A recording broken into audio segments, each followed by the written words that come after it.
تمہیں معلوم نہیں ہے عبد القادر جب جلال میں ہوتے ہیں اور اپنا سر اٹھاتے ہیں تو آسمان میں اڑتی ہوئی چیل سر تن سے جدا ہو کر زمین پہ آ کے گر جاتی ہے۔ ایک نظر دیکھ لیں عبد القادر، ہوا یوں تھا، عبد القادر تقریر کر رہے تھے، غوث اعظم تقریر کر رہے تھے اور چیل آ کر اوپر سے شور مچا رہی تھی، اور جب چین چین چین چین کر رہی تھی تو لوگ ڈسٹرب ہو رہے تھے اور چیل کی طرف دیکھ رہے تھے۔ غوث اعظم کو غصہ آ رہا تھا، میں تقریر کرتا ہوں اور چیل لوگوں کی توجہ ہٹا دیتی ہے، بس جلال میں جب دیکھا تو چیل کے دو ٹکڑے ہو گئے، گردن تن سے جدا ہو گئی اور آ کر آپ کے دربار میں، آپ کے تخت کے قریب میں آ کے، کرسی کے پاس میں آ کے ڈھیر ہو گئی۔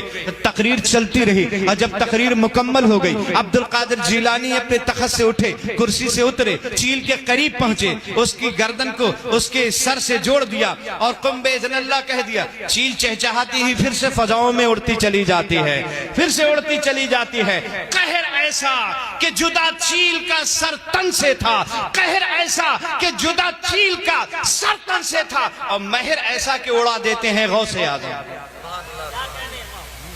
مہر ایسا کہ اڑا دیتے ہیں غوث اعظم۔ کا حال یہ ہے جب ماں ان کی انگلی پکڑ کر لے کر بچپن میں استاد کے یہاں لے گئی تھی تو استاد کی بارگاہ میں بیٹھے حضرت عبد القادر جیلانی ابھی چھوٹے ہی ہیں، 4 سال کی عمر ہے، اور ماں لے کے استاد کے پاس پہنچی تو استاد نے کہا بیٹا پڑھو اعوذ باللہ من الشیطان الرجیم۔ حضور غوث اعظم رضی اللہ تعالیٰ عنہ نے اعوذ باللہ من الشیطان الرجیم بسم اللہ الرحمن الرحیم، اور اس کے بعد پڑھنا شروع کیا الحمدللہ رب العالمین۔ پڑھتے پڑھتے الف لام میم ذالک الکتاب لا رہے ہو پھر پہلا پارا پڑھا، دوسرا پارا پڑھا، تیسرا پارا پڑھا، چوتھا پارا پڑھا، 5واں پارا پڑھا، 6واں 7واں 8واں 9واں 10واں 11واں 12واں، اس طرح سے پڑھتے پڑھتے تقریباً 18 پارے پہ جب پہنچے تو استاد کہنے لگے رکو رکو رکو رکو رکو۔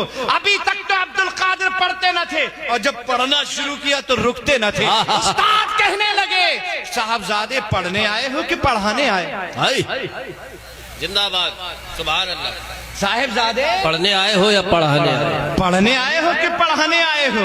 یہ اتنا پارا تم نے کہاں سے یاد کر لیا؟ تو عبد القادر جیلانی کہتے ہیں میری ماں 18 پارے کی حفظانی ہے، وہ جب کام کرتی ہے صبح کو تو قرآن کی تلاوت بھی شروع کر دیتی ہے، ادھر کام کرتی رہتی ہے ادھر تلاوت کرتی رہتی ہے، اور 18 پارے روزانہ ختم کرتی ہے۔ میں ماں کے پیٹ میں روزانہ 18 پارے سنا کرتا تھا، ماں پڑھتی رہتی تھی میں سنتا رہتا تھا۔ عبد القادر نے سنتے سنتے 18 پارے یاد کر لیے ہیں۔ سبحان اللہ، سبحان اللہ۔ جیسے ہی اس آدمی نے یہ بات کہی بندہ نواز یسوع دراز کہ چہرے پہ تبدیلی آئی اور آ کر کہنے لگے اگر عبد القادر جیلانی بہت بڑے ہیں، اس میں کوئی شک نہیں ہے وہ بہت بڑے ہیں، لیکن ہم بھی تو کچھ ہیں، ہم بھی کچھ ہیں، جیسے کہ ہم بھی کچھ ہیں۔ اور کس کے مقابلے میں کہا تھا؟ غوث اعظم۔ آپ سب کچھ ہیں یہ ٹھیک ہے، لیکن مقابلہ کبھی غوث اعظم سے مت کرنا۔ نہیں۔